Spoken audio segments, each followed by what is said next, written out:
அப்பொழுது அவன் ஆகாபை நோக்கி, மழை உம்மை தடை செய்யாதபடிக்கு ரதத்தை பூட்டி போய்விடும் என்று சொன்னான்.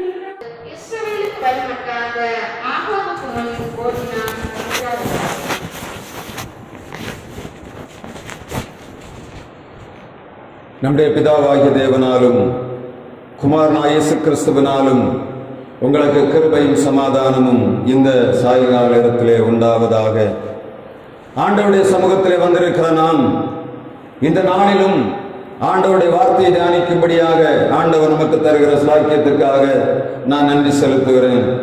நாம் தொடர்ந்து எசேக்கியேல் 38ஆம் அதிகாரம் 17ஆம் வசனத்திலே சொல்லப்பட்ட அதே வார்த்தையை அடிப்படையாக கொண்டு நம்முடைய வேதத்தை தியானித்து வருகிறோம். எசேக்கியேல் 38ஆம் அதிகாரம் 7ஆம் வசனம் சொல்லுகிறது, நீ ஆயத்தப்படுத்து,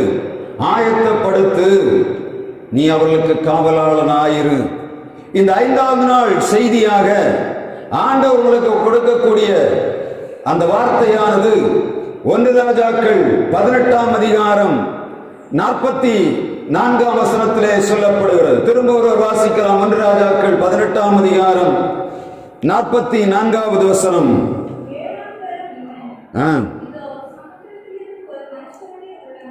ஒரு உள்ளங்கை, ஒரு மனுஷனுடைய உள்ளங்கை எத்தனை சிறிய மேகம் எழும்புகிறது. அப்பொழுது அவன் ஆகாபை நோக்கி, மழை உம்மை தடை செய்யாதபடிக்கு ரதத்தை பூட்டி போய்விடும் என்று சொன்னான். என்றான். கர்த்தருடைய வார்த்தை சொல்லுகிறது இங்கே ஆங்கிலத்திலே. எலியா ஆகாபை பார்த்து சொல்லுகிறான், prepare thy chariot, உன்னுடைய ரதத்தை நீ ஆயத்தப்படுத்தி ஓடிப்போ என்று சொல்லுகிறான். இந்த நாளிலே ஆண்டவர் திருச்சபைக்கு கொடுக்கக்கூடிய செய்தி இந்த ஆகாபுக்கு கொடுக்கப்பட்ட எலியாவின் மூலமாக கொடுக்கப்பட்ட செய்தியை அடிப்படையாக கொண்டு வருகிறது. எலியா தீர்க்கதரிசி ஆகாபை பார்த்து சொல்லுகிறான், உன் ரதத்தை பூட்டிக் கொண்டு prepare thy chariot and run away to your native. சமாரியாவுக்கு போவதற்காக இவன் சொல்லுகிறான், நீ ஓடிப்போ. எதை செய்ய வேண்டும்? உடைய ரதத்தை ஆயத்தப்படுத்தி நீ போ என்று சொல்லுகிறான். நம்முடைய நாட்களில் இந்த 2026ஆம் வருஷத்திலே ஆண்டவர் நமக்கு கொடுக்கிற செய்தியும் இதன் அடிப்படையிலே காணப்படுகிறது. திருச்சபையானது வளர்ந்து பெருக வேண்டும், திருச்சபை மக்கள் எல்லா விதத்திலும் செழிப்பாக வாழ வேண்டும் என்று ஆண்டவர் விரும்புகிறார். அவர்கள் இந்த உலகத்திலே வாழுகிற நாட்களிலே ஒரு அர்த்தமுள்ள வாழ்க்கை வாழ வேண்டும், ஒரு அற்புதமான வாழ்க்கை மற்ற ஜனங்களுக்கு முன்னாக வாழ வேண்டும், ஒரு உதாரணமான வாழ்க்கை வாழ வேண்டும் என்று ஆண்டவர் விரும்புகிறார். அதனால் தான் ஆண்டவர் தம்முடைய திருச்சபையை ஸ்தாபித்து அதற்குள்ளே தம்முடைய பிள்ளைகளுக்கு எல்லா நன்மைகளையும் கொடுத்து அவர்களை போஷித்து நடத்தும்படியாக வார்த்தைகளை கொடுக்கிறார். பலவீனமாய் வருகிறவனுக்கு பலன் கொடுக்கிறார், சுகவீனமாக வருகிற ஜனங்களுக்கு சுகவீனத்தை மாற்றி சுகம் கொடுக்கிறார். வாழ்விலே போராட்டங்களோடு பிரச்சனைகளோடு இருக்கிற ஜனங்களுக்கு பிரச்சனையிலிருந்து விடுதலை தருகிறார். என்ன எதிர்பார்ப்புகளோடு தம்முடைய பிள்ளைகள் அவருடைய ஆலயத்துக்குள்ளே வருகிறார்களோ அவருடைய இயக்கங்களை நிறைவேற்ற நம்முடைய ஆண்டவர் ஜீவனுள்ள தேவன். அவர் செத்து போனவர் அல்ல, நாம் சேவிக்கிற ஆண்டவரானவர் ஜீவிக்கிறவர். அவர் மரித்தேனானாலும் சதா காலங்களிலும் உயிரோடு இருக்கிறேன் என்று சொன்னவர். உலகத்திலே வந்து எந்த மனிதனும் நான் உயிரோடு இருக்கிறேன் என்று சொல்ல முடியாது. செத்து போன மனிதனுடைய வாழ்வு முடிந்து போகிறது. ஆனால் இயேசுவுடைய வார்த்தை மாத்திரம்தான், நான் மரித்தேன் இப்பொழுது உயிரோடு இருக்கிறேன் சொல்ல. காரணம் என்ன?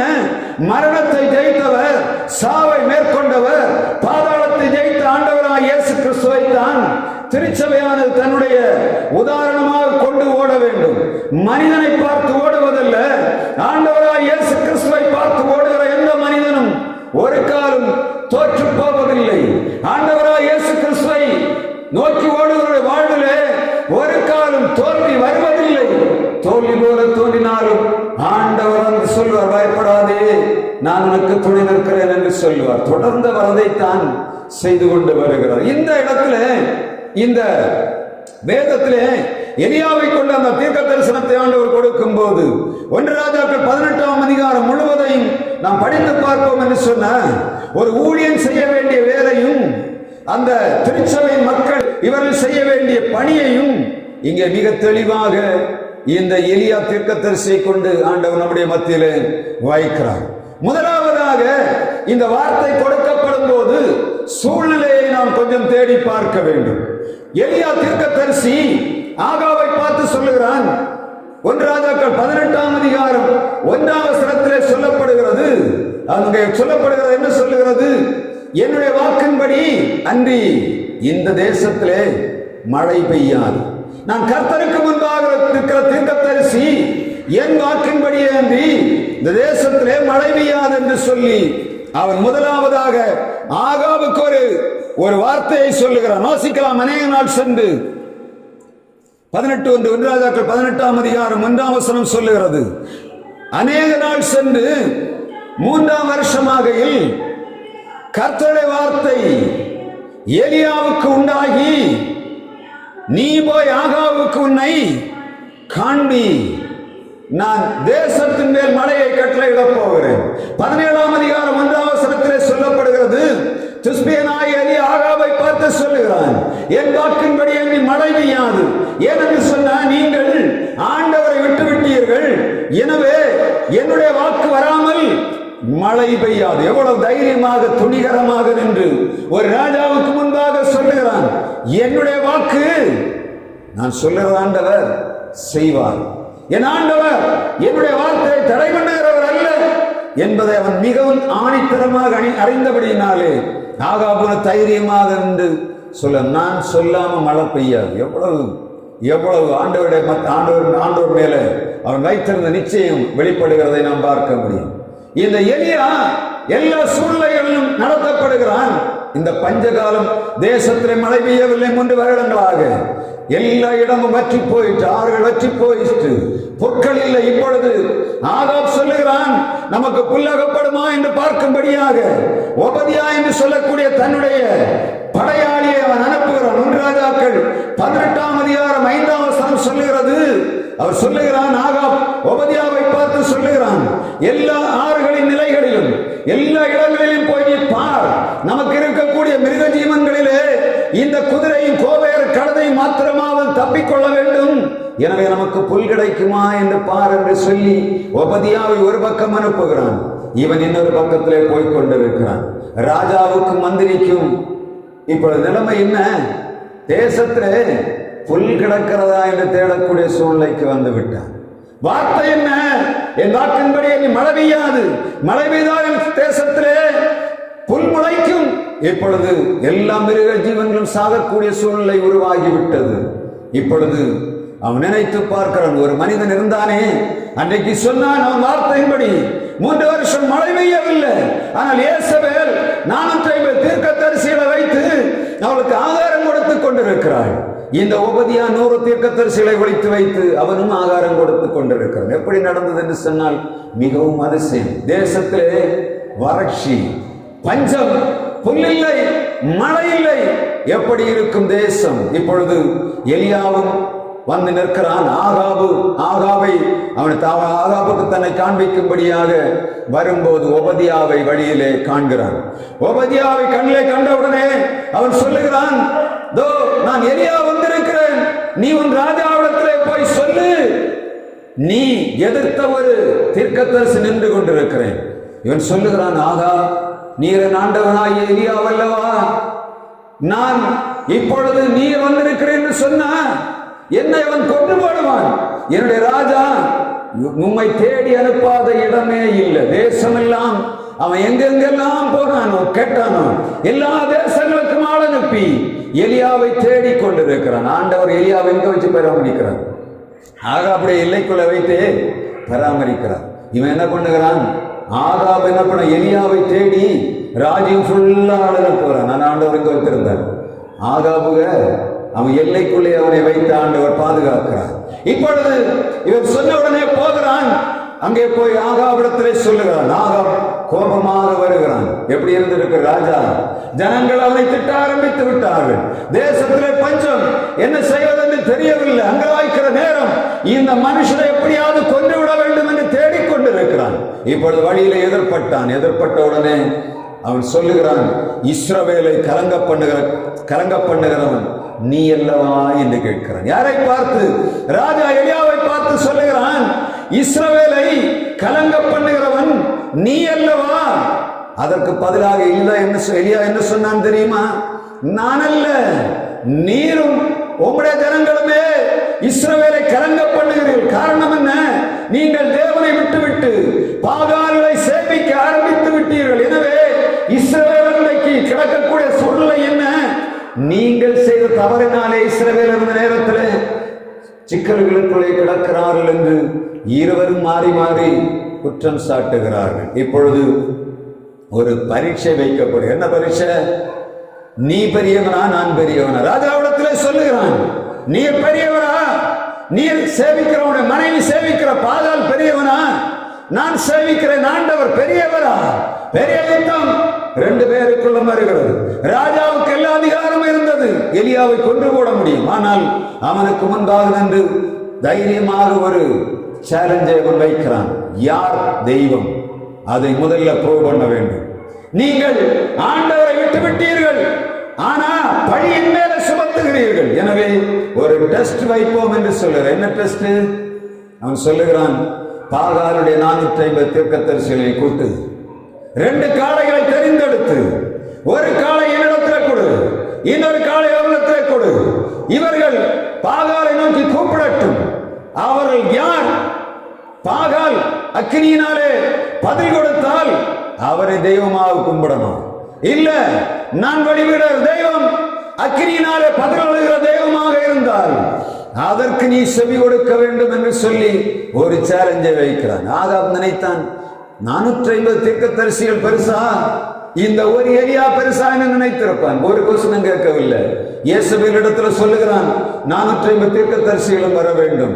இந்த ஆகாப் எல்லா ஜனங்களையும் கூட்டிக் கொண்டு வருகிறான். இந்த பாகாலின் தீர்க்கதரிசிகள் 450 பேரும் கூடிவிட்டார்கள். அவருடைய கையிலே காலை நேரத்தில் ஒரு காளையை கொடுக்கிறான். கொடுத்து விட்டு ஒரு பலிபீடத்தை கட்டி பலிபீடத்தில் காளையை வைத்து முதலாவது அவர்கள் பலி செலுத்தும்படியாக சொல்லுகிறான். என்ன செய்ய வேண்டும்? நீங்க ஒன்றும் செய்ய வேண்டாம்.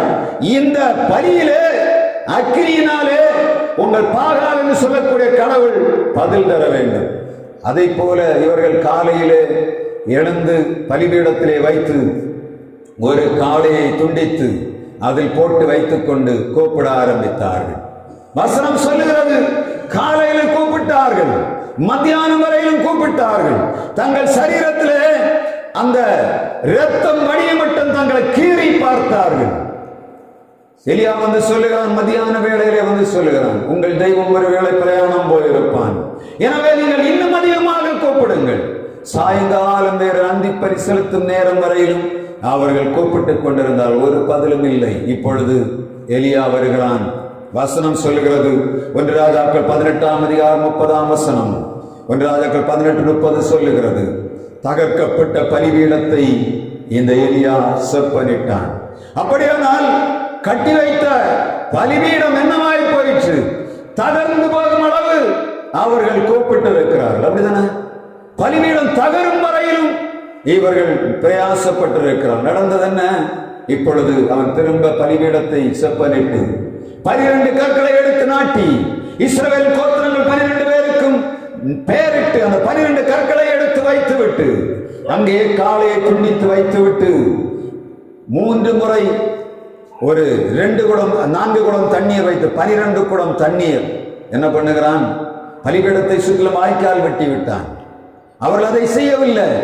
அவள் சொல்லுகிறார்கள், நாங்கள் முயற்சி பண்ணி பார்க்கிறோம் என்று சொல்லி வெறும் இதை வைக்கிறாங்க. நான் எலியா செய்த வேலை என்ன தெரியுமா? பலிபீடத்தை சுற்றிலும் வாய்க்காலை வெட்டுறான், தண்ணீராலே நிரப்புது. ஏன்னா சேலஞ்ச் என்ன? அக்கினியினாலே பதில் தர வேண்டும் ஆண்டவர், ஆனால் நாம் தீ கொளுத்தக் கூடாது. ஒருவேளை நினைத்திருக்கலாம், இந்த சூடான நேரத்திலே வனாந்தரத்திலே அடியிலிருந்து ஒருவேளை அக்கினி எழும்பி இருக்கலாம் என்ற இந்த ஜனங்கள் ஒன்றும் செய்யக்கூடாது என்பதற்காக என்ன பண்ணுகிறான்? பலிபீடத்தை இன்னும் அதிகமாக ஈரமாக்குகிறான். ஈர விறகுல தீக்குச்சேரி பிடியுமா? தீ பத்துமா? பத்தாது. ஈர வாய்க்கால தண்ணி ஓடிக்கொண்டிருக்கிற வாய்க்கால தீ பத்துமா? பத்தாது. ஆனால் பலிபீடத்தை மிகவும் மோசமாக இனி தீ பற்றாது என்று சொல்லக்கூடிய அளவுக்கு எல்லா மனிதர்களுக்கு கண்களுக்கு முன்பாகும் எல்லாம் நிரப்புறாங்க. சொல்லிடுவோம், பைத்தியகார பயிரா இருப்போம் போல இருக்கு அப்படின்னு சொல்லியிருப்பாங்க. அப்படிதானே? விறக வச்சு தீ குளத்துக்கு போல தண்ணியை கோரி ஊத்துனா நல்ல காலத்துல மேல கொஞ்சம் மேல அக்கினி வந்தா அது பத்துமா? பத்தாது. இவனை நினைத்தது அப்படி. இவர் என்ன பண்ணினார்? முழுவதுமாக பலிபீடத்தை தண்ணீரால நிரப்பிவிட்டு சொல்லுகிறார். அந்த வார்த்தை நீங்க பார்த்தீங்கன்னா தெரியும். ரொம்ப கவனமாக அந்த வார்த்தையை அவர் சொல்லுகிறார். 1 ராஜாக்கள் 18ஆம் அதிகாரம் 36ஆம் வசனத்திலே அவர் சொல்லுகிறார். வாசிக்கலாம். 1 ராஜாக்கள் 18:36. அந்தி பலி செலுத்தும் நேரத்திலே தீர்க்கதரிசியாகிய எலியா வந்து ஆபிரகாமுக்கும் ஈசாக்குக்கும் யாக்கோபுக்கும் தேவனாய கர்த்தாவே, இஸ்ரவேலிலே நீர் தேவன் என்றும் நான் உம்முடைய ஊழியக்காரன் என்றும் நான் இந்த காரியங்களை எல்லாம் உம்முடைய வார்த்தையின்படியே செய்தேன் என்பதையும் இன்றைக்கு விளங்க பண்ணும் என்று சொல்லி அவன் செய்தது என்னத்தை 3 அறிக்கை எடுக்கிறான். என்ன அறிக்கை? நீர் யார்? ஆபிரகாம், ஈசாக்கு, யாக்கோபுடைய தேவன். நான் யார்? உம்முடைய ஊழியக்காரன். நீர் சொன்னதுபடி செய்தேன். அப்படி நாம என்ன பண்ணிடுறோம்? அதுக்கு முன்னாடி ஆண்டவர்கிட்ட கேட்டுதான் செய்திருக்கேன். அப்படிதானே? அவன் சொல்றதுன்னு சொல்லுறேன். உம்முடைய வாக்கின்படியே நான் சும்மாவும் செய்யல, உம்முடைய வாக்கின்படியே செய்தேன் என்று சொன்னான். பலிபீடத்தை வைத்து விட்டு கூப்பிட்டான். அக்கினி முதலாவது வந்தது. எங்க நக்குச்சு? வாய்க்காலை நக்குது. தண்ணியெல்லாம் நக்கி போட்டது. பலிபீடத்தை சுத்தமாக சுட்டரித்து பலியை அது நாசம் பண்ணி விட்டது. ஜனங்கள் பார்க்கிறார்கள். காலையிலிருந்து இவ்வளவு நேரம் கூப்பிட்டு வரவில்லை. ஆனால் எலியா சொன்ன அடுத்த நிமிடம் அக்கினி இறங்கி விட்டது.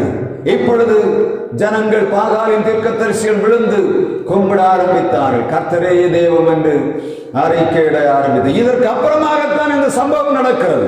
இப்பொழுது எலியா 450 தீர்க்கதரிசிகளை கொண்டு போட்டு விட்டு ஆகாவை பார்த்து சொல்லுகிறான். எலியா அந்த பிற்பக்கத்தில் நீங்க பார்த்தீங்கன்னா இயேசபேல் எலியாவை கொலை செய்ய தேடுகிறார். ஏன்? இந்த 450 தீர்க்கதரிசிகள் உண்டாக்கி வச்ச 450 தீர்க்கதரிசிகள் என்ன பண்ணாங்க? செத்து போனாங்க. ஒருவரும் இல்ல. இனி பலி செலுத்துவதற்கு ஆள் இல்ல. பாகாலுக்கு பலி செலுத்த ஆள் இல்ல. ஆனால் இங்கே ஆகாவை பார்த்து எலியா சொல்லுகிறான், இங்க பாரு, எல்லாம் முடிச்சிச்சு. நீ என்ன பண்ணுகிற? இப்பொழுது நீ அடுத்த வார்த்தை சொல்ல, நீ போகும். இந்த 1 ராஜாக்கள் 18ஆம் அதிகாரம் 41ஆம் வசனத்திலே அவன் சொல்லுகிறான், நீர் போம். நீர் என்ன பண்ணணும்? நீர் போகும், போஜனபானம் பண்ணும். பெருமழையின் இரைச்சல் கேட்கிறது. பெருமழையின் இரைச்சல் கேட்கிறது. முதலாவது சொல்லுகிறான் எலியாவை, ஆகாவை பார்த்து, நீ போம். எங்க போனோம்? நீருடைய மாளிகைக்கு ஓடி போகும். அங்கே போய் போஜனம் பண்ணும். எப்படி இருக்கும்? அங்கே ஒரு பக்கம் 450 தீர்க்கதரிசி செத்து போய் கிடக்கிறார்கள். இயேசபேலிடத்திலிருந்து பதில் வருகிறது. இவனை கொண்டு போட வேண்டும் என்று நினைத்துக் கொண்டிருக்கிற நேரத்தில் எலியா சொல்ல, நீர் போவும், போய் சாப்பிடும் என்று சொல்லுகிறான். எப்படிப்பட்ட சூழ்நிலை? எதுக்காக தெரியுமா? அவன் சொல்லுகிறான், நீர் போம், சாப்பிடும். வசனம் வாசிங்க. 18ஆம் அதிகாரம் 41ஆம் வசனம். பின்பு எலியா ஆகாவை நோக்கி, நீர் போம், போஜனபானம் பண்ணும். பெருமழை இரைச்சல் கேட்கிறது. மழைய கண்ணுல காணல, எந்த அறிகுறியும் இல்லை. ஆனா எலியா சொல்லுகிறான், நீர் போகும், பெருமழை இரைச்சல் கேட்கிறது. உலக மனிதர் யாருக்குமே கேட்கல. ஆனா இவன் விசுவாசத்தின் வார்த்தையை பேசிக் கொண்டிருக்கிறான். எப்படி? ஒன்றுமே காணாத இடத்துல பெருமழை இருக்கிற இரைச்சல் சத்தம் கேட்கிறது என்று சொல்லி எலியா ஆகாவை பார்த்து சொல்றான், போய் நீர் போஜனபானம் பண்ணும் என்று சொல்லுகிறான். சொல்லிவிட்டு இவன் புறப்பட்டு போகும் முன்னதாக முதலாவது அவன் செய்கிற வேலை 18ஆம் அதிகாரம் 42ஆம் வசனத்தை நீங்கள் வாசிக்கலாம். 1 ராஜாக்கள் 18:42. ஆகா போஜனபானம் பண்ணும்படி போனான். பின்பு எலியா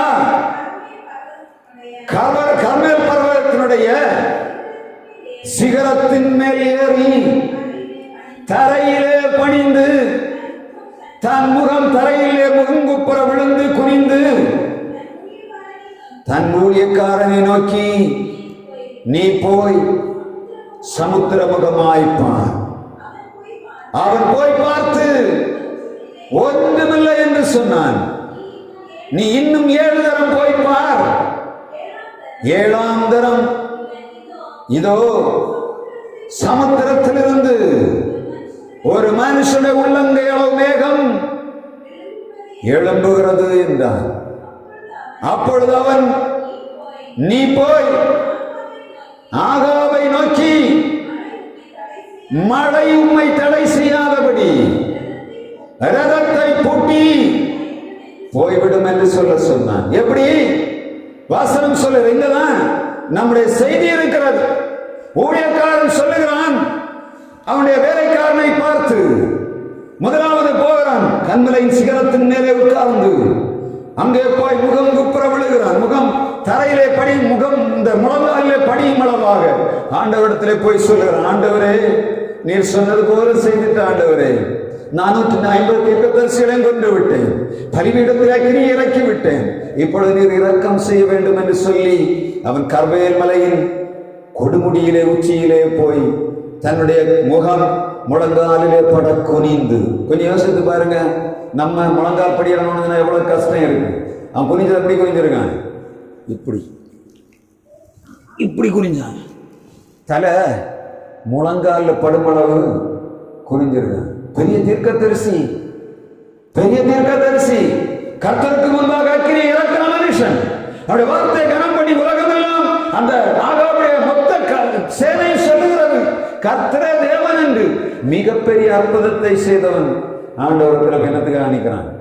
குனிந்து நிற்கிறான். ஆண்டவரே, இரக்கம் பாராட்டணும், மழை வேணும், எங்களுக்கு மழை வேணும், பெருமழை வேண்டும்.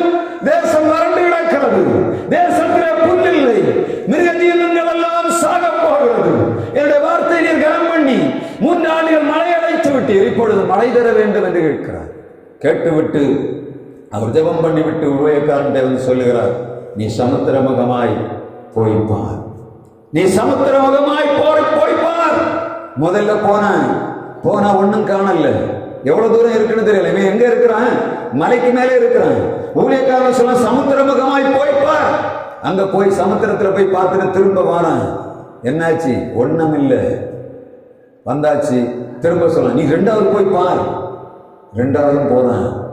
3வது போய் பார். வந்து சொல்றான், ஒண்ணும் இல்லை. 4வது சொல்ல, போய் பார்த்துட்டு வா. நம்ம என்ன பண்ணோம்? நம்ம என்ன செய்வோம்? ஒரு தடவை போய் சொன்னா போயிட்டு வந்துடும், ஒன்றும் இல்லை. 2வது போய் சொன்னா சரி கொஞ்சம் கஷ்டப்பட்டு போவோம்.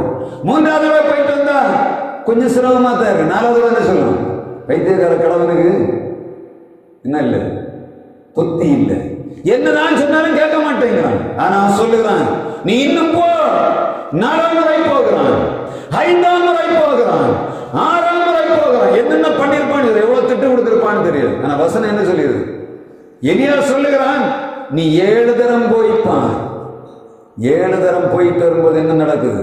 ஒரு உள்ளங்கை அளவு மேகம், ஒரு உள்ளங்கை அளவு மேகம், உள்ளங்கை அளவு மேகம். அங்கே அவன் கருத்த மேகம் வழியே வருகிறதை அவன் சொல்லுகிறான். உள்ளங்கை மேகத்தை கண்டவுடனே எலியா சொல்லுகிறான், ஆகாவை பார்த்து, நீர் ஓடிப்பாகும், ரதத்தை பூட்டி ஓடிப்பாகும், நீர் மழை உம்மை தடை பண்ணாதபடிக்கு. ஏன்னா நான் ஓடிடுவேன், காலு கொண்டு ஓடுறேன். நீர் ரதம் வைத்திருக்கிறேன், மழை பெய்தா என்ன ஆகும்? பூந்தி போகும். நீர் ஓடி போய் தப்பிக்க முடியாது. அப்ப என்ன பண்ணும்? மழை உம்மை தடை பண்ணாதபடி நீ ரதத்தை கூட்டிக் கொண்டு ஓடி போய்விடும் என்று சொல்லுகிறான். இப்பொழுது சொல்லிவிட்டு அவனை அனுப்பிவிட்டு இவன் என்ன பண்ணுகிறான்? ஆண்டவரிடத்திலே சொல்லிவிட்டு இவனும் ஓட ஆரம்பிக்கிறான். கர்த்தருடைய வார்த்தை சொல்லுகிறது, பெருமழை வந்தது. 18ஆம் அதிகாரம் 45ஆம் வசனத்திலே அந்த கிளைமேக்ஸ் வாசிக்கலாம். 18:45. அதற்குள்ளாக மேகம் காற்றினாலும் கருத்து பெருமழை உண்டாயிற்று. ஆகாப் ரதத்தில் ஏறி இஸ்ரவேலுக்கு போனான். கர்த்தருடைய கை எலியாவின் மேல் இருந்ததினால் அவன் தன் அறையை கட்டிக்கொண்டு இஸ்ரவேலுக்கு போகுமட்டாக யாகாபுக்கு முன்பாக ஓடி போனான். இங்க வசனத்தை மிக தெளிவாக கவனிக்கணும்.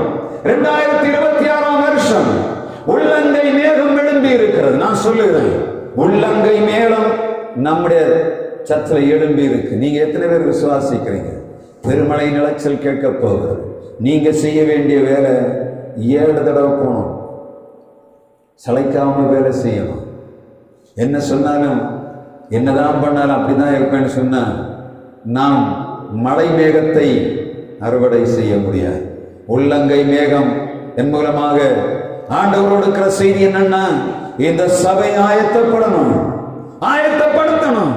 இந்த ஜனங்களுக்கு நாம் காவலாளியாக வேண்டும் என்று சொன்ன உள்ளங்கை மேகம் ஜனவரி மாதத்திலே எழும்பி இருக்கிறது. டிசம்பர் மாதத்துக்குள்ளாக பெருமழையின் இறைச்சல் கேட்டு திருச்சபையானது முழுவதுமாக அங்க திருநாளில் நிறைந்து இப்படி இருக்கக்கூடாது. அப்ப நம்ம என்ன செய்யணும்? இனிய தீர்க்கதரிசி சொல்லுகிறான், ஓடு போய் பார், சமுத்திரமுகமாய் பார், உள்ளங்கை மேகம் வரவில்லை. 7 தடவை பார்க்கிறோம், ஒன்றுமே காணவில்லை. ஆனால் இந்த வருஷத்தில் ஆண்டோட வார்த்தை சொல்லுகிறது, உள்ளங்கை மேகம் எழும்பி இருக்கிறது. 7 தடவை நாம் போய் பார்க்க வேண்டும். எந்த மனுஷனை கூப்பிட்டாலும் 7 தடவை கூப்பிடணும். அதுதான் கதை. அதுக்கு அர்த்தம் அதுதான். உள்ளங்கை மேகம் எழும்பி இருக்கணும். எழும்பணும்னா நமக்கு ஆண்டவர் கொடுத்திருக்கிற பணியிலே சளைப்பில்லாமல் ஓட வேண்டும். ஜெபிக்கிறதுனா ஜெபித்து கொண்டே இருக்கணும். ஆத்மாவை நாம் நினைவில் வைத்து ஜெபிக்கணும். அதே போல கூப்பிட்டா ஒரு ஆளை கூப்பிடணும். கண்டிப்பா எங்கள் ஆலயத்துக்கு நீங்க வாங்க, உங்களுடைய பிரச்சனைகளை ஆண்டவர் விடுதலை தருவார், உங்கள் பிள்ளைகளை ஆசீர்வதிப்பார், உங்களுக்கு சமாதானத்தை தருவார். நீங்க வரணும்னு சொல்லுங்க, வரமாட்டேன்னு சொல்லுவாங்க. அடுத்ததையும் கூப்பிடணும். 3வது தடவை கூப்பிடணும், திட்டுவாங்க. 4வது நமக்கு வேற வேலை இல்லையான்னு கேட்பாங்க. 5வது இது நான் அனுபவத்தில் பேசுறேன். ஒரு இடத்துல ஊழியத்தில் இருந்தேன். ஒரு ஃபாரினருடைய குடும்பம், நாங்கள் இருந்த இடத்துல ஒரு கிரீச் இருந்தது. அந்த கிரீச்சில் பக்கத்தில் எனக்கு வெள்ளிக்கிழமை சாயங்காலத்தில் அந்த ஒரு மணி நேரம் அங்கே போய் யாராவது நடத்தி விட்டு வர வேண்டிய சூழ்நிலை வருவார். நான் அங்கே போகும்போது பக்கத்தில் ஒரு ஃபாரினர் குடும்பம் உட்கார்ந்துருக்கு. அப்போ நான் முதல் நாள் போகும்போது அந்த பெரியவர் வந்து உட்கார்ந்து, அவர் ஏற்கனவே ஃபாரினில் பாஸ்டராக இருந்து ரிட்டையர்ட் ஆகி வந்து உட்கார்ந்துருக்கிறார். இப்போ நாங்கள் யாராவது நடத்தும் போது கையெழுத்து பாட்டு பாடி அதை நடத்தி விட்டு செய்தியை கொடுத்தேன். முடித்த உடனே அவரை என்னிடத்தில் அவர் எனக்கு இது கொடுத்தார். அவரை நாங்கள் 2 பேரும் விசாரணை செய்தோம். அப்பொழுது ஒரு யூஎஸ்ல இருக்கிறவர், இங்கே அவருடைய மனைவி இங்கே வேலை செய்து கொண்டிருக்கிறதுக்காக அவர் விசாரணையிலே இருக்கிறார். அப்பொழுது நான் அவரிடத்தில் கேட்டேன், you must come to our church. நீங்க என்னுடைய ஆலயத்துக்கு ஞாயிற்றுக்கிழமை கூட்டத்துக்கு வரணும் அப்படின்னு சொன்னோம். இல்லை we will not come, நாங்கள் வர முடியாது. ஏன்னா we are coming as a social visit. என்னுடைய மனைவியுடைய வேலை நிமித்தமாக நாங்கள் இருக்கிற டிபெண்டன்ட் பாஸ், நாங்கள் சுவிசேஷம் அறிவிக்க கூடாது. நான் சொன்னேன், you come to our church to worship, don't preach அப்படின்னு சொன்னேன். வர்ஷிப் பண்ண முடியும், நம்ம ஆராதிக்கலாம், ஆனால் என்ன பண்ண முடியாது, பிரசங்கம் பண்ண முடியும். அப்போ சொன்னார், அது என்னுடைய மனைவி இடத்துல கேட்ட, I want anchor to my wife அப்படின்னு சொன்னான். எல்லாம் இங்கிலீஷ்லாம் பேசிட்டு இருக்கோம், அவருக்கு தமிழ் தெரியாது. எனவே எனக்கு ஒரு ஆசை, நான் இருக்கிற ஊழியத்தில் இந்த ஃபாரினர் குடும்பத்தை கொண்டு வரணும். சர்ச்சை சர்ச்சு, தமிழ் சர்ச்சு, பேசுறதே இருக்க இங்கிலீஷ் மேனுக்கிட்ட. என்ன அவங்களுக்கு இங்கிலீஷ் மேன் நம்ம தமிழாரதுல இருந்தால் என்ன நடக்கும்? ஒன்றும் நடக்காது. அப்போ எனக்கு ஒரு ஆசை, இவங்களை எப்படியாவது ஆலயத்துக்குள்ள கொண்டு வரணும். அப்போ முதல் வாரம் போகிறேன், முதல் வெள்ளிக்கிழமை போய் கூப்பிட்டு அவர் சொன்னாங்க வர முடியாதுன்னு சொன்னார். 2வது வாரத்தை கூப்பிட்டேன், இல்லை செகண்ட் வீக் அடுத்த வாரம் போங்க, அம்மா உட்காந்துருந்தாங்க. அவன்கிட்ட சொன்னேன், you must come to our church இந்த வர்ஷிப் நான் சண்டேஸ் அப்படின்னு சொல்லி. இல்லை வர முடியாது, நாங்கள் இங்கே ஒர்க் பண்ணுறோம். நாங்கள் 2வது வாரம் முடிஞ்சது. 3வது வாரம் நான் ஒவ்வொரு நாளும் போய் அவங்கள கூப்பிட்டு விட்டு வீட்டில் வந்தோன்னு ஜெபம் பண்ணுவேன். ஆண்டவரே, இந்த ஆத்துமாக்களை எங்களுக்கு நீர் தரணும். இங்கே நடக்கிறது தமிழ் ஆராதனை. நான் முதல் வாரத்தில் என்ன பண்ணேன்னா, இங்கிலீஷில் பிள்ளைகளுக்கு பாடலை கற்றுக் கொடுக்க ஆரம்பித்தேன். ஒரு பாட்டு 2 பாட்டு கற்றுக் கொடுத்து நான் அவங்களை ப்ரிப்பேர் பண்ணுகிறேன். இது ஆராதனை முடித்தவொடனே ஒரு இங்கிலீஷ் ஆராதனை 1/2 மணி நேரம் நடத்தணும்னு ஆசை. ஏன்னா இவங்களை வர வைக்கணும் நோக்கத்துக்காக அவர்களுக்கு ஆங்கில பாடலை கற்றுக் கொடுத்து அவர்களுக்கு இந்த அந்த ஆராதனை முடித்தவர் ஒரு இங்கிலீஷ் ஆராதனை 1/2 மணி நேரம் என்று சொல்லி ஒழுங்கு பண்ணி நான் ஒரு வாரத்தில் முதல் வாரமே ஆரம்பிக்கிறேன். அங்கே அவளை கூப்பிடுகிறேன். ஒவ்வொரு வாரம் போகும்போது கூப்பிடுவேன், please come to our church this week. நம்ம ஆராதிக்கலாம். நாங்க இங்கிலீஷ் ஆரம்பிக்க போறோம் ஒரு பக்கம் போட்டுட்டு இங்க வேலை நடக்குது. பாட்டு மட்டும் தான் பிள்ளைகளை கற்றுக் கொடுக்குறேன் இங்கிலீஷ்ல. ஏன்னா அவங்க தான் வர்ஷிப் பண்ணுவாங்க, செய்தி அவங்க கொடுப்பாங்க. எல்லாத்துலயும் அந்த பாஸ்டர் தாளந்தான ஆள். ஆனால் ஒரு வாரம் போச்சு, 2வது வாரம் போச்சு, 3வது வாரம் போச்சு. நான் 5வது வாரம் கூப்பிட நான் pastor don't call us again எப்படி அடிக்க வந்துட்டாங்க. 5வது வாரம் கூப்பிட்டா எப்படி கொன்னே போடுங்க. நான் திரும்ப 6வது வாரம் கூப்பிட்டேன். 6வது வாரம் கூப்பிட்ட உடனே சொல்றாங்க, pastor please pray for us. My husband last 10 kg of weight within 1 month. ஒரு மாசத்துக்குள்ள என்னுடைய கணவர் 10 கிலோ எடையை இழந்து விட்டார். அவருக்காக ஜெபம் பண்ணுங்கள் என்று சொன்னார். எத்தனாவது? 6வது வாரம். 7வது வாரம் நீங்க பார்த்தீங்கன்னா அந்த வாரம் 7 பிள்ளைகளையும் கூட்டிட்டு அவங்க வந்தவங்க உட்கார்ந்துருந்தாங்க. நாங்கள் ஆராதனை முடித்த உடனே ரேஷன் அரிசி போட்டு தான் சாப்பாடு, எல்லாருமே சாப்பாடு. பிள்ளைகளுக்கு சண்டை கிளாஸ் உள்ளதால எல்லாருமே சாப்பாடு கொடுத்து விட்டு அந்த ரேஷன் அரிசியை அவர்கள் சாப்பிட்டு கொண்டிருக்கிற 7 பிள்ளைகளையும் கொண்டு வந்து கர்த்தரால் செய்ய முடியாத அதிசயம் ஒன்றுமில்லை. நான் அனுபவத்தில் பேசுகிறேன். எழுப்புதல் உருவாக வேண்டிய காலம். நீங்கள் எப்படி விதைத்தீங்கன்னு தெரியாது. கண்டிப்பாக கூப்பிடணும், திட்டுவாங்க. நான் கேட்கறதுல எந்த ஸ்ட்ரெச்சிங்கும் போராட்டம் நமக்கு தேவையில்லை. ஆனால் நமக்கு இந்த ஆண்டவர் வைத்திருக்கிற ஆத்துமாக்கள் எங்கேயே கிடக்கிறாங்க. விருதாவாக இந்த சேர் ஆண்டவர் தரல, இந்த பெஞ்சு விருதாவாக ஆண்டவர் தரல. அவன் நிறைக்க வேண்டிய பணி நம்முடைய கையில் தந்திருக்கிறார். அதனால இந்த வாரத்தில் நீங்கள் வேலையை ஆரம்பிக்கணும். திட்டத்தான் செய்வாங்க. ஆண்டவர் நான் ஜெபம் பண்ண, நான் போனேன்னு ஜெபம் பண்ண, ஆண்டவரே இவர்கள் விதைத்து கொண்டு இருக்கிறார்கள், நீங்கள் அறுவடையை காணணும். அதுதான் நான் செய்ய முடியும். என்ன சொல்லுறது? எலியா தீர்க்கதரிசி கர்மேல் மலைக்கு போய், ஆண்டவரே திரளான ஜனங்களுக்கு முன்பாக நாங்கள் வெட்கப்பட்டு போகக்கூடாது, ஆண்டவரே எங்களுக்கு நீர் மழையை தர வேண்டும் என்று கேட்கும் போது ஆண்டவர் அதை சேர்த்து செய்தார். நான் அதை தான் செய்வேன். நான் போகும்போதெல்லாம் கேட்பேன், ஆண்டவர் சபை நிரம்ப வேண்டும். இந்த வாரத்தில் 2 நாள் இருந்தவங்க 3வது நாள் காணுங்க. சரி, ஒரு ஆள் வருவாங்கன்னா அடுத்தையும் காணுங்க. எப்படி இருக்கும்? ஜனங்களுக்கு ஆண்டவரை பற்றி அறிவு வேணும். நம்ம இருக்கிறவங்க ஸ்ட்ராங்காக இருக்கும்போது ஆண்டவர் என்ன பண்ணுவார்? ஒன்று விட்டுட்டு ஓடக்கூடாது. நம்ம ஆண்டவர் என்ன பண்ணுவார்? நம்மை ஆசீர்வதிக்க சுத்தமுள்ளவராக இருக்கிறார். எனவே இந்த மாதிரி நம்ம இருக்கக்கூடாது. வறுமைகள் மாறணும்னா என்ன பண்ணணும்? விதைக்க ஆரம்பிக்கணும். கையளவு மேகம் வந்திருக்கிறது, அது பெருமழையாகணும். பெருமழை வந்தாலும் செழிப்பு வரும், ஆசீர்வாதம் வரும். நம்ம செய்ய வேண்டிய வேலை ஜெபத்தோடு இந்த காரியங்களை செய்வோம். கர்த்தர் தொடர்ந்து நம்மை ஆசீர்வதிப்பாராக. ஆகாப் எலியாவின் வார்த்தையை கேட்டு ரதத்தை பூட்டிக் கொண்டு அவன் ஓடி போனான். எலியா அவனுக்கு பின்பாக ஓடுகிறான். நான் தேடி பார்த்தேன், ரதம் 35 மைல் வேகத்தில் போகுமா? 35 மைல். அதையும் தாண்டி ஓடி இருக்கிறான். யாரு? எலியா தீர்க்கதரிசி. அவனுக்கு ரதத்துக்கு முன்னால ஓடுகிறான். ஒரு 20 மைல் போடுங்களேன்.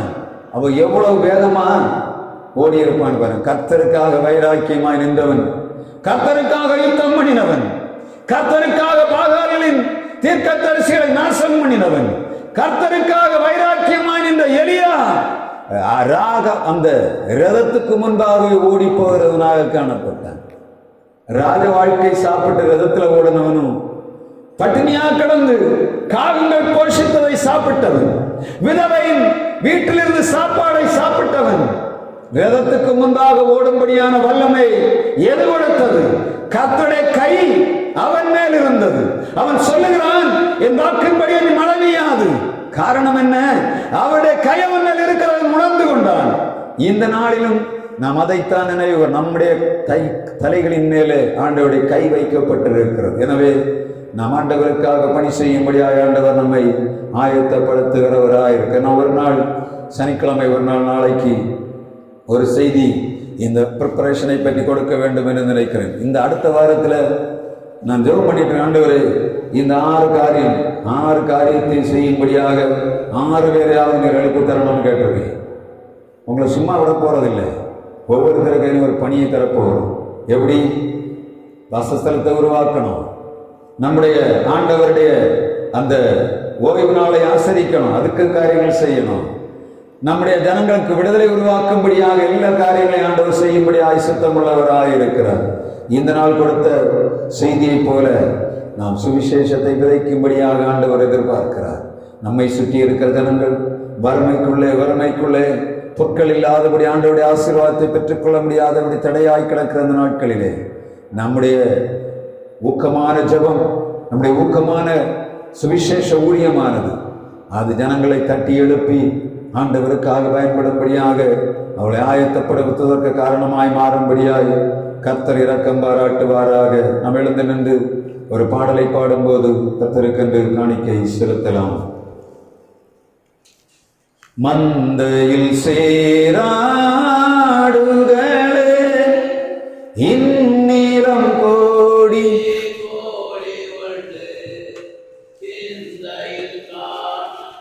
வாரங்கொண்டு ஏற்றுவோம் வாரி திருச்சபையை.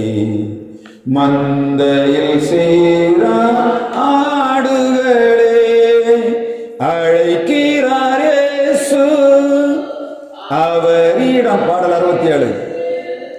நடத்திடுவார் அழைக்கிறார் இயேசு அவரிடம் பேசு நடத்திடுவார்.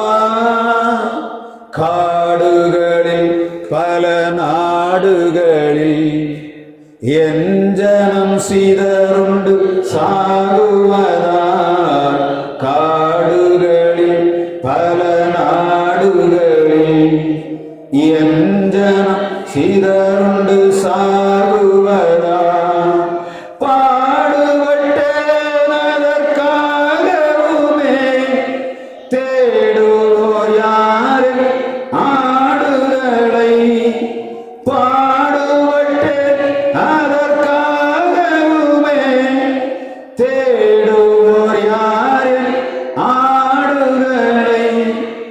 மந்தையில் சேரா ஆடுகளே இந்நிலம் கோடி கோடி உண்டே, சிந்தையில் ஆத்மபாரம் கொண்டு ஏற்றுவோம் மாறி திருச்சபையே.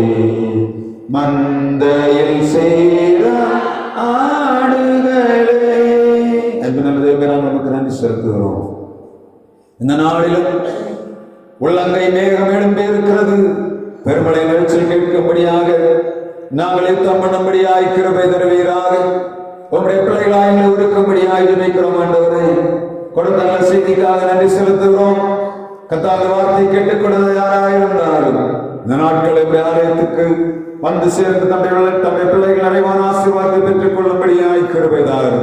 எங்கள் தேசம் வறுமைக்குள்ளே சிக்கிவிடாதபடி உங்களுடைய செழிக்கும் தண்ணீரை நாங்கள் பெற்று அனுபவிக்கும்படியாய் கிருபை தாரும். இந்த நாளிலும் உங்களுடைய பிள்ளை கொடுத்த காணிக்கை அங்கீகரிப்பீராக.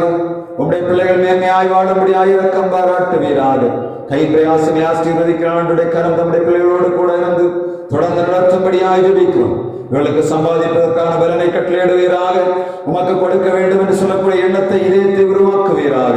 நாங்கள் உமக்காய் பணி செய்யும்படியாய் எங்கள் நேரங்கள், எங்களுடைய பிரயாசங்கள், எங்களுடைய எல்லா காரியங்களும் உமக்காக செலவிடும்படியாய் கிருபை தாரும். எதிர்கால நன்மைகள் எங்கள் பிள்ளைகளுடைய வாழ்வில் நல்லவாய் பெற்று அனுபவிக்கும்படியாய் கிருபை தாரும். எங்களோருடைய கரங்களை தாழ்த்துகிறோம். இரவு நேரத்தில் வீடுகளுக்குள்ளே கடந்து போகிறார்கள் ஐயா. சங்காரோடு இடத்தில் கடந்து வராதபடி அடிக்கப்பட்ட ஆட்டுக்கூட அறுத்ததை வாசல் நிலை கால்களிலும் நாங்கள் விசுவாசத்தோடு பூசுகிறோம். ஆண்டவர் நம்முடைய பிள்ளைகளை மேம்படுத்தி ஆசீர்வதிக்கும்படியாக ஜெபிக்கிறோம். அற்புதமான நம்முடைய கரங்களை தாழ்த்தி ஒப்புக் கொடுக்கிறோம். பிரேமதனே சுனாமத்தில் ஜெபிக்கிறோம். ஜீவனுள்ள நல்ல பிதாவே, ஆமென். தேவன் தந்தையுக்காக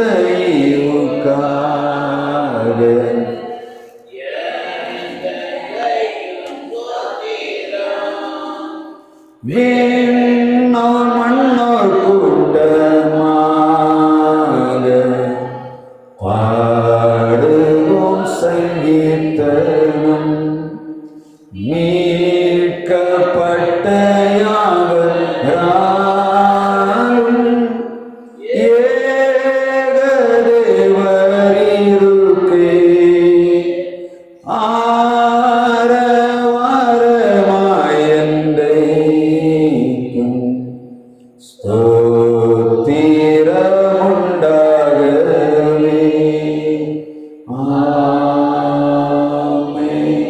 ஆசீர்வாதம் நம்முடைய பிதாவாகிய கடவுளுடைய அன்பும் குமாரனாகிய இயேசு கிறிஸ்துவின் கிருபையும் தூயாவியானுடைய இணையில்லாத பிரசன்னமும் நம்ம அனைவரோடு நின்று திறந்து காப்பதாக. ஆமென்.